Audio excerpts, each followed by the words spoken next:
Saying he wants to see America create more jobs, not send them overseas, President Joe Biden comes to Maine to sign an executive order to help companies across the country grow their businesses. Good evening, everyone. I'm Brian Yukono. And I'm Amanda Hill. The president spent the afternoon at a couple of venues. Air Force One touched down at the Brunswick Executive Airport around 12:15.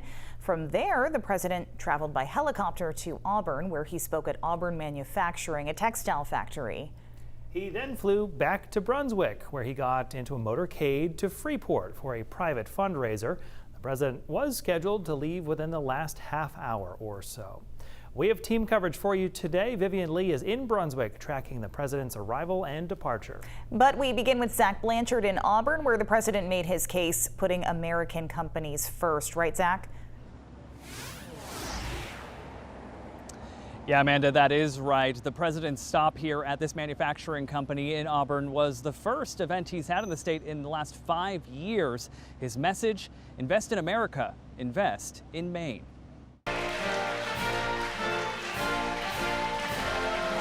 The commander-in-chief in the Pine Tree State. This is not just for Maine, this is of all America. President Joe Biden's first visit to Maine since taking office. Bidenomics is just another way of saying restoring the American dream. 40 years of trickle-down economic limited that dream to the very top. The president touting so-called Bidenomics, his economic rebound focused on American-made, to a crowd inside Auburn Manufacturing Incorporated. The Maine-based company specializes in producing industrial heat-resistant fabrics and textiles that are used in welding and manufacturing processes around the world. It's one of many industries that have found success in the city of Auburn. Put our support and our belief behind individuals and their entrepreneurial spirit. Auburn Manufacturing is a great example of that spirit that thrives throughout our city. All right. President Biden signing an executive order aimed at prioritizing an invent it here, make it here policy, making it easier for American companies to manufacture products right here at home. Instead of exporting American jobs, we're creating American jobs. Governor Janet Mills says Maine's economy is growing stronger in part because of continued investments made by the Biden administration, pointing to things like low unemployment, high job numbers, and a growing GDP. Thanks to President Biden's leadership, including his historic investments in our state and the hard work of Maine people, we are creating good-paying jobs, and our economy is growing stronger every day. But not everyone feels the same. Necessarily see some of the economic message he was painting the same way. Republican State Senator Eric Brakey says the president's message was a little too optimistic. I think that what I've seen of Bidenomics, it seems to be sucking up the savings and paychecks of the Maine people and the American people through taxes, debt, and inflation. While President Biden's visit was an official one, it's clear his re-election campaign is top of mind, hoping to lock down the support of blue-collar moderate voters come 2024. Declare victory on the economy. We have more work to do. We have a plan for turning things around. Now, all of Maine's congressional delegation was here today, with the exception of Republican Senator Susan Collins. Her office says that scheduling and the significant political component of the trip made it so she declined that invitation. Brian and Amanda.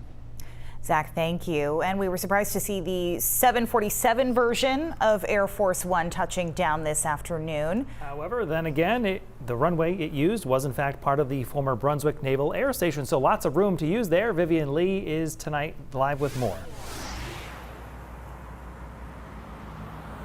Now, the president's motorcade arrived here shortly after 5:30 here at the Brunswick Executive Airport, and he had just left a private fundraiser in Freeport, and tons of people were lined up along Orion Street. And earlier today, we had a chance to talk to some people you may not expect to show up and support the president. Now, holding umbrellas to protect them from the beating sun, people, including families with young children, came before 8 o'clock this morning, hoping to get a good spot to see Air Force One and the array of military aircraft, including these V-22 Ospreys and 2 Marine One helicopters. Now, the president arrived just before 12:15. Traveling with members of Maine's congressional delegation before flying off to Auburn. Now, Ashley Morrill and her son came out to cheer on the president, and she definitely stood out because she was wearing a Trump hat. But this mom says she was brought up to respect the president, the sitting president, even though she may disagree with Biden politically. You respect whoever is in office, and like I said, even if you don't agree with them, you still got to respect them because that's the American way. Now, Orion Street right here, which is right near the hangar, had been blocked off to traffic. Traffic is again running here. And we understand a lot of folks also gathered off of Bath Road to see the runway from that perspective and to watch the president fly back to Dover Air Force Base in Delaware. Reporting live from the Brunswick Executive Airport, I'm News Center Maine's Vivian Lee. Back to you. And our thanks to both Vivian and Zach for that. Now, the last time a sitting president visited Maine was Donald Trump in the summer of 2020. He visited the Puritan testing swab plant in Guilford and was also meeting with former Governor Paul LePage and Maine fishermen in Bangor about their concerns over a federally protected section of ocean that they said they needed to be able to fish in. And we couldn't find any photos of it, but the last time a sitting president visited Auburn was William Howard Taft. The year was 1912. Taft was no stranger to Maine since he made several campaign stops all over the state. He also vacationed here and was known to play a round of golf or two while there, including at one of his favorite courses, which was Poland Spring.